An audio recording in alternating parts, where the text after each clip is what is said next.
Dear friends, this video is very important for the parents, students, teachers, colleges, professors who are willing to help their student to get different scholarship program in different parts of the country at different intervals. So Pure India Trust की तरफ से हम लोग बहुत सारे scholarship programme अलग अलग time announce करते रहते हैं। प्योर इंडिया ट्रस्ट की सभी स्कॉलरशिप्स की डिटेल या तो आप हमारे वेबसाइट पर दिए लिंक से ले सकते हैं या फिर आप इस वीडियो के डिस्क्रिप्शन में जो लिंक दिया है वहां से भी ले सकते हैं। मैं ये वीडियो स्पेशली बना रहा हूँ स्टूडेंट्स के लिए जो एक गरीब परिवार से आते हैं और उनको लगता है कि हम एक अच्छी एजुकेशन प्राप्त करने के लिए, हायर स्टडीज करने के लिए या फिर अपने जीवन में जो लक्ष्य प्राप्त करने हैं उसके लिए उनको कहीं ना कहीं कोई फाइनेंशियल स्कॉलरशिप प्रोग्राम की आवश्यकता है। तो वो प्योर इंडिया ट्रस्ट के जो भी स्कॉलरशिप प्रोग्राम है उसको अच्छे से पढ़कर उसमें अप्लाई करें। तो सबसे जरूरी बात यह है कि आप इस वीडियो को पूरा देखें जिससे कि आपको कंप्लीट जानकारी मिले। तो सबसे जरूरी चीज है क्योंकि अलग अलग स्कॉलरशिप प्रोग्राम है, अलग अलग डोनर्स की तरफ से है, अलग लोकेशंस के लिए है, अलग स्ट्रीम्स के लिए हो सकते हैं। तो आपको जो स्कॉलरशिप प्रोग्राम है उसकी जो गाइडलाइन है, जो एलिजिबिलिटी क्राइटेरिया है उसको बहुत केयरफुली पढ़ना है। So most important thing that you should read those guidelines and then only you should apply. तो सबसे जरूरी चीज ये कि once you think that you are eligible for that scholarship program, you should apply with accurate informations. अगर आपने कोई information गलत दे दी है तो आप ऑटोमेटिकली डिस्क्वालीफाई हो जाएंगे। Important now the next important thing, क्योंकि बहुत सारे लोग ये बोल सकते हैं कि भाई आपको स्कॉलरशिप प्रोसेस करने के लिए कुछ अमाउंट देना पड़ेगा। So I would like to share with you all that zero processing fees है इसके अंदर। आपको किसी भी आदमी को किसी भी लेवल पर कोई रुपए नहीं देने हैं। So in case somebody ask you to pay something, please do not pay anything. So zero processing fees. उसके बाद जब आप अप्लाई कर देंगे उस स्कॉलरशिप प्रोग्राम में, हमारे पास डिटेल आ जाएगी। तो हमारे एक होता है कि ऑटोमेटिकली हम जो भी आपने इंफॉर्मेशन दिया है और जो एलिजिबिलिटी क्राइटेरिया या जो रिक्वायरमेंट है हमारी, वो दोनों को मैच करके देखते हैं। अगर आप मैच हो गए तो हम आपको कॉल करते हैं, अगर आप मैच नहीं हुए तो हम आपको उस वक्त उस स्कॉलरशिप प्रोग्राम के लिए डिस्क्वालीफाई कर देते हैं। सो इम्पॉर्टेंट चीज है कि आप इस बात को नोट करें कि जो इंफॉर्मेशन दिए उसके आधार पर ही सिलेक्शन होगा।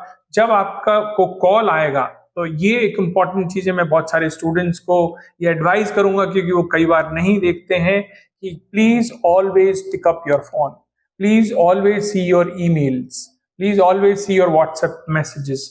तो ये जो फोन कॉल, व्हाट्सएप और ईमेल, और हम प्योर इंडिया ट्रस्ट में ज्यादा ट्रस्ट करते हैं ईमेल के ऊपर। तो आप इन तीनों को जरूर देखें कि जब भी आपके पास कोई ईमेल आ रहा है तो आप जरूर रिप्लाई करें उस बात को, क्योंकि अगर आप टाइमली आपने रिस्पॉन्ड नहीं करा तो भी एक प्रॉब्लम हो सकती है।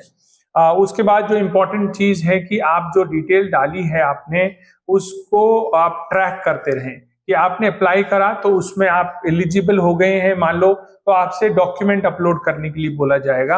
अगर आप एलिजिबल नहीं हुए तो आपको ईमेल भी आ जाएगा या फिर आपके स्टेटस पर पता चल जाएगा कि आपकी एप्लीकेशन अभी नेक्स्ट लेवल के लिए नहीं गई है। So you can actually track your status through our application, जो इस वीडियो के डिस्क्रिप्शन में दिया हुआ है जिसका लिंक। तो आप एप्लीकेशंस को जरूर ट्रैक करते रहें।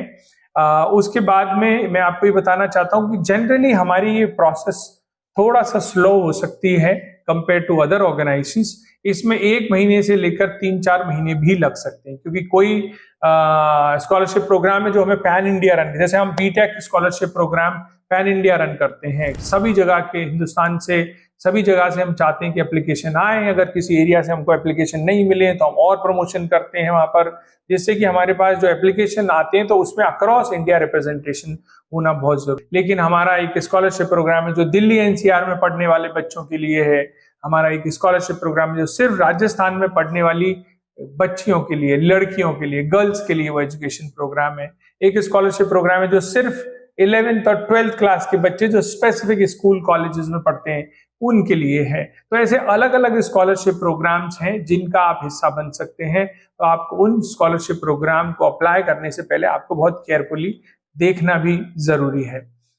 उसके बाद है कि आपको जब आपका सिलेक्शन हो गया, आपसे एक बेसिक बातचीत हो गई और आपको हमें ये समझ में आ गया कि भाई ये स्टूडेंट जो है क्वालिफाई कर सकते हैं, उसके लिए हम आपका बैकग्राउंड वेरिफिकेशन करते हैं, हम आपसे वीडियो कॉल करते हैं, आपसे फोन कॉल करते हैं और ये मल्टीपल राउंड्स के वीडियो कॉल हो सकते हैं। तो इस बात का भी ध्यान रखें that you should be available for different rounds of video call and we can have these video call with your parents, with your college, with your professors and with you of course. तो you should not hesitate in organizing these calls on time। हमारा उद्देश्य ये है कि इस पूरे programme से गरीब परिवार के जो प्रतिभावान बच्चे हैं उनको फायदा ज्यादा मिले। जो लोग एजुकेशन अफोर्ड कर सकते हैं, जिन लोगों को कोई दूसरा स्कॉलरशिप प्रोग्राम कहीं से मिल रहा है या फिर उनकी फीस इतनी ज्यादा नहीं है, तो उन लोगों को शायद हम इस स्कॉलरशिप प्रोग्राम में सेलेक्ट ना करें। उसके बाद जो इम्पोर्टेंट इंफॉर्मेशन है वो ये है कि आपको अपने जो ओरिजिनल डॉक्यूमेंट हैं वो वेरिफिकेशन के लिए रेडी रखने हैं। You have to apply the scholarship form, you have to send the photocopy of all the documents. और उसमें अगर हम आपको स्कॉलरशिप दे रहे हैं तो आपको अपना जो फीस आपने अगर जमा कराया है तो उस फीस का ओरिजिनल रिसीट हमारे पास होना चाहिए, या फिर ओरिजिनल रिसीट नहीं है तो आपको कॉलेज से वेरीफाई करके हमें देना पड़ेगा कि हाँ आपकी फीस वहां जमा हो चुकी है। तो ये बगैर ओरिजिनल फीस अगर किसी स्कॉलरशिप में ये रिक्वायरमेंट है, so then if you do not have then we will not qualify you. So these are some of the points that you should know about the scholarship program, that you should track all these scholarships online. You should be able to apply all the document. When you get shortlisted, we should be able to organize video call, phone call with your parents, with your college and yourself. And you should be ready to provide all these documents in original for verification. Of course, we do not want your original documents to be held with us. And you should apply only when you are eligible for that scholarship program. So we request you all to keep visiting our website and keep looking for scholarship programs that may help you. Thank you so much. Really appreciate it.